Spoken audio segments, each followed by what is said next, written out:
پاک فضائیہ کا J-10C راز، فضاؤں کا بادشاہ۔ انڈین رافیل کے مقابلے میں زبردست برتری، 5 بھارتی طیارے گرائے، دنیا دنگ رہ گئی، فیصلہ کن وار۔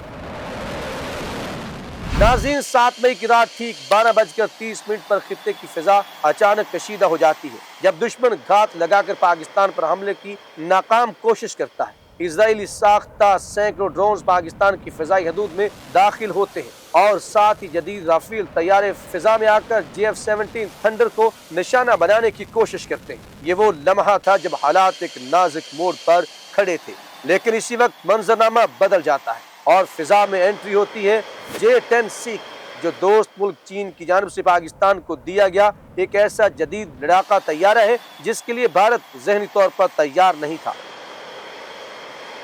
یہ طیارہ صرف ایک مشین نہیں بلکہ جدید ٹیکنالوجی، مربوط دفاعی نظام اور اعلیٰ فضائی حکمت عملی کی علامت بن کر سامنے آیا۔ ناظرین، اس لمحے کو سمجھنے کے لیے ہمیں چند سال پیچھے جانا ہوگا، جب 23 سپٹمبر 2016 کو بھارت اور فرانس کے درمیان دنیا کے مہنگے اور طاقتور سمجھے جانے والے رافیل طیاروں کی خریداری کا معاہدہ طے پایا۔ بھارت نے اربوں ڈالر خرچ کر کے 36 رافیل طیارے خریدے، جن میں جدید اسرائیلی helmet mounted display, radar warning systems اور الیکٹرانک وارفیئر اپ گریڈز شامل کیے گئے، تاکہ دنیا کو یہ پیغام دیا جا سکے کہ بھارت خطے کی سب سے بڑی فضائی طاقت بن چکا ہے اور خاص طور پر پاکستان پر نفسیاتی دباؤ ڈالا جا سکے۔ کئی سال تک بھارت کسی غرور اور دعووں کے ساتھ خطے میں برتری جتاتا رہا، لیکن 21 جون 2021 کو حالات نے نیا رخ لیا جب پاکستان اور چین کے درمیان J-10C طیاروں کا معاہدہ طے پایا۔ یہ خبر پوری دنیا میں اور خاص طور پر بھارت میں ایک خطرے کی گھنٹی بن کر پھیلی، کیونکہ بھارت بخوبی جانتا تھا کہ چین اگر کوئی دفاعی نظام متعارف کرا رہا ہے تو وہ محض دکھاوا نہیں بلکہ عملی برتری پر مبنی ہوتا ہے۔ صرف 8 ماہ کے قلیل عرصے میں مارچ 2022 تک J-10C پاکستان ایئر فورس کے اسکواڈرن میں شامل ہو جاتا ہے اور یوں پاکستان کو AESA ریڈار اور PL-15 جیسے طویل فاصلے تک مار کرنے والے میزائل اور جدید الیکٹرانک وارفیئر صلاحیتیں حاصل ہو جاتی ہیں جو براہ راست رافیل کے مقابل کھڑی تھی۔ پھر وہ دن آتا ہے جب یہ تمام ٹیکنالوجی، تربیت اور حکمت عملی میدان میں آزمائی جاتی ہے۔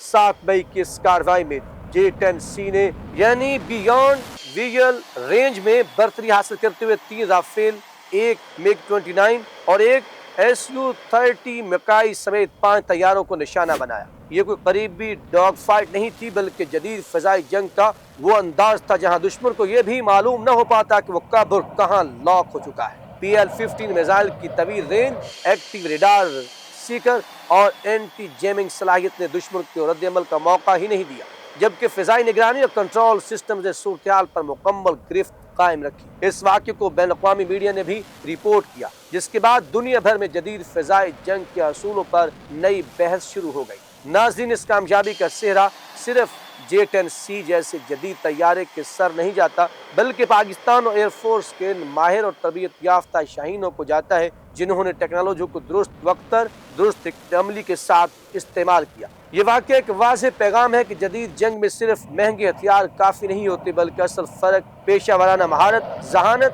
اور مربوط نظام پیدا کرتا ہے۔ اگرچہ سیز فائر نے وقتی طور پر حالات کو ٹھنڈا کر دیا، لیکن سوال یہ ہے کہ کیا یہ خاموشی برقرار رہے گی یا خطہ ایک نئی تبدیلی کی طرف بڑھ رہا ہے، اور کیا پاکستان اپنی دفاعی نظام کو مزید مضبوط بنائے گا؟ ان تمام سوالات کے جوابات آنے والے وقت میں مزید واضح ہوں گے۔ ناظرین، کمنٹ سیکشن آپ کے لیے، وہاں جا کے اپنے خیالات کا اظہار ضرور کیجیے گا، ہمیں رہے گا آپ کے فیڈ بیک کا انتظار۔